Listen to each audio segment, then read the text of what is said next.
अयोध्या त्रेता युग जैसी सज रही है क्योंकि भगवान श्री राम लंका विजय उपरांत अयोध्या आ रहे हैं और उत्तर प्रदेश की योगी आदित्यनाथ सरकार इस बार अपना 8वां दीपोत्सव मना रही है। कैसा होगा ये दीपोत्सव, कितना उत्साह है, किस तरीके की तैयारी की जा रही है, इस विषय में बात करने के लिए अयोध्या के नगर निगम के महापौर गिरीशपत त्रिपाठी जी हमारे साथ हैं। सर, स्वागत है भारत एक्सप्रेस में। आपको बात करने के लिए बेहद महत्वपूर्ण है क्योंकि रामलला के मंदिर का निर्माण हुआ, प्राण प्रतिष्ठा हुई और प्राण प्रतिष्ठा के बाद अब पहला दीपोत्सव है। भगवान राम अयोध्या आ रहे हैं, इस समय दीपोत्सव मनाया जाता है और सरकार का 8वां दीपोत्सव है। किस तरीके के उसको इस पूरे दीपोत्सव को मनाया जा रहा है, कितना उत्साह है और क्या खास है? देखिए, अयोध्या का दीपोत्सव इस बार विशेष है क्योंकि भगवान रामलला के मंदिर की स्थापना के बाद ये पहला दीपोत्सव है और मुझे लगता है कि अयोध्या में उत्सव धर्मिता अपने चरम पर है। दीपों की संख्या को लेकर, आरती के सामूहिक रिकॉर्ड को लेकर, लेजर शो, आतिशबाजी, जगह जगह विभिन्न चौराहों की सजावट, अंडरपासेस की सजावट, समाज के सहयोग से पूरे नगर की सजावट, ये कुल मिला के पूरा एक जन वातावरण जो बना हुआ है, एक उत्साह का, उमंग का, उल्लास का, उत्सव धर्मिता का जो वातावरण बना हुआ है वह अद्भुत है। और मुझे लगता है कि आदरणीय मुख्यमंत्री योगी आदित्यनाथ जी के नेतृत्व में हम लोग जो इस बार यहाँ पर दीपोत्सव मनाने जा रहे हैं, वह दीपोत्सव दीपों की संख्या के दृष्टिकोण से जो बड़ा रिकॉर्ड बना ही रहा है। लोगों का उत्साह, लोगों का उमंग, लोगों की उत्सव धर्मिता अपने चरम पर है और पूरी दुनिया इस उत्साह और उत्सव धर्मिता को देखेगी, उसकी साक्षी बनेगी और रामलला के अपने मंदिर में विराजमान होने की प्रसन्नता व्यक्त करेगी। सर, एक चीज़ और है कि एक समय तक अयोध्या पूरी ये राजनीतिक अखाड़ा हुआ करती थी। जब मामला हाई कोर्ट से सुप्रीम कोर्ट में गया, फिर सुप्रीम कोर्ट का निर्णय आया। जब पहला दीपोत्सव मुख्यमंत्री योगी आदित्यनाथ सरकार में 2017 में मनाया गया, उसके बाद से पूरे अयोध्या की जो फिजा है वो परिवर्तित हुई और आज की डेट में देखिए, जब 8वां दीपोत्सव मना रहे हैं तो आर्थिक रूप से ये पूरी अयोध्या अगर बात करें तो बहुत डेवलप हुई है। देखिए, 2017 में आज अयोध्या जहाँ पर है उसके बारे में कोई कल्पना करता था क्या? रामलला के उस दीपोत्सव का और आदरणीय मुख्यमंत्री जी, आदरणीय प्रधानमंत्री जी के नेतृत्व में अयोध्या का पूरा कायाकल्प हो चुका है। सड़कें बदल चुकी हैं, आवागमन के साधन बदल चुके हैं, लोगों के रहने के साधन बदल चुके हैं, पौराणिक मंदिरों का जीर्णोद्धार हो रहा है, संस्कृति अपने नए कलेवर में, नए तेवर में नई अंगड़ाई ले रही है। अयोध्या, आपने जैसा कहा ना, राजनीति का अखाड़ा थी, दुर्भाग्यपूर्ण है। जो लोग आज भी अयोध्या को राजनीति के दृष्टिकोण से देखते हैं वह दुर्भाग्यपूर्ण है। अयोध्या सदैव से संस्कृति को, जन समाज को, मानवता को एक रास्ता दिखाती रही है और आगे भी दिखाती रहेगी।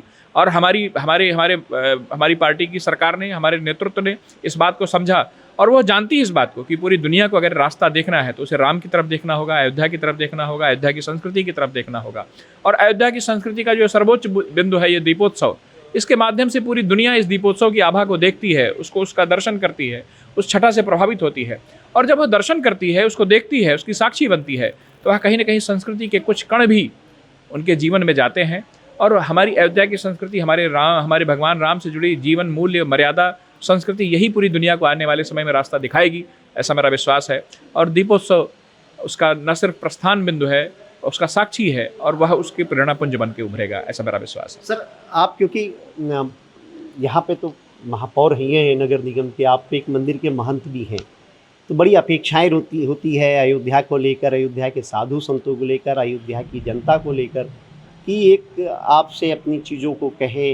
अयोध्या को एज ए महंत के रूप में अगर देखें, क्योंकि मुख्यमंत्री जी भी अगर देखिए तो वो महंत हैं और आप भी यहाँ पर मंदिर के एक बहुत सुप्रसिद्ध प्राचीन मंदिर के महंत हैं, तो ऐसा क्या खास आपने डेवलपमेंट किया कि इस दीपोत्सव में वो चीज़ें आपको मंदिरों में देखने को मिलेगी?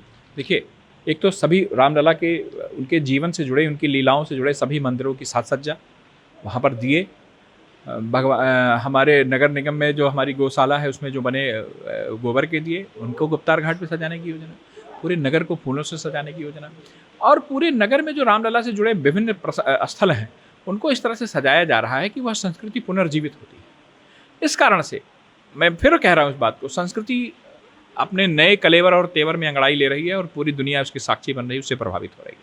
आदरणीय मुख्यमंत्री जी का बहुत बहुत आभार और धन्यवाद कि वो आज अयोध्या को वह सांस्कृतिक विमर्श के पूरी दुनिया के केंद्र में लेकर आए हैं और न सिर्फ अयोध्या सांस्कृतिक विमर्श का केंद्र है, बल्कि एक राह दिखा रही है अयोध्या, एक रास्ता बता रही है, एक जीवन दर्शन बता रही है, और दीपोत्सव उसका प्रस्थान बिंदु है। सर, एक अंतिम सवाल है, क्योंकि दीपोत्सव एक ऐसा कार्यक्रम है, पूरा विश्व इसको देखता है और इसका एक बहुत बड़ा मैसेज भी आता है। दीपोत्सव के समाप्त होते ही महाराष्ट्र में चुनाव हैं, क्या लगता है कितना प्रभावी होगा और किस तरीके से इस बार महाराष्ट्र की स्थिति होगी? देखिए, मैं चुनावों में कयासबाजी से बचता हूँ, लेकिन हरियाणा के चुनाव में भी जिस तरह की स्थितियाँ आई हैं, देखिए कहीं ना कहीं हमारे नेतृत्व को, हमारे आदरणीय प्रधानमंत्री जी को, हमारे मुख्यमंत्री जी को, हमारे विचार परिवार को, हमारे वैचारिक स्वप्नों को पूरी दुनिया में पूरे भारत में एक मान्यता मिली हुई है।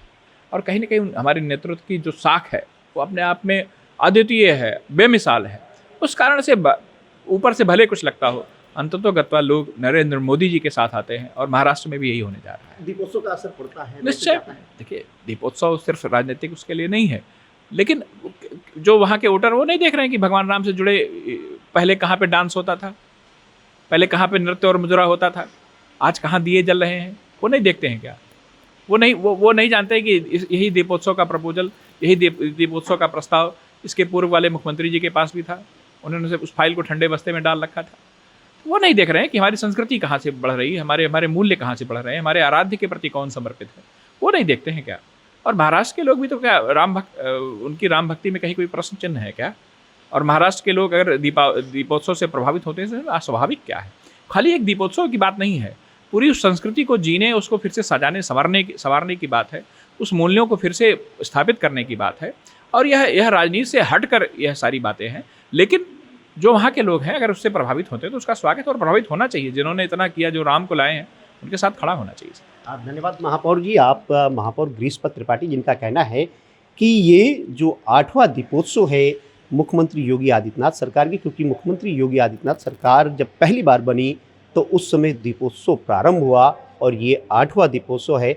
इस बार विशेष है क्योंकि लगभग 28 लाख दिए जलाकर 25 लाख दियों का रिकॉर्ड बनाने का एक सफल प्रयास करने का ये एक प्रयास है।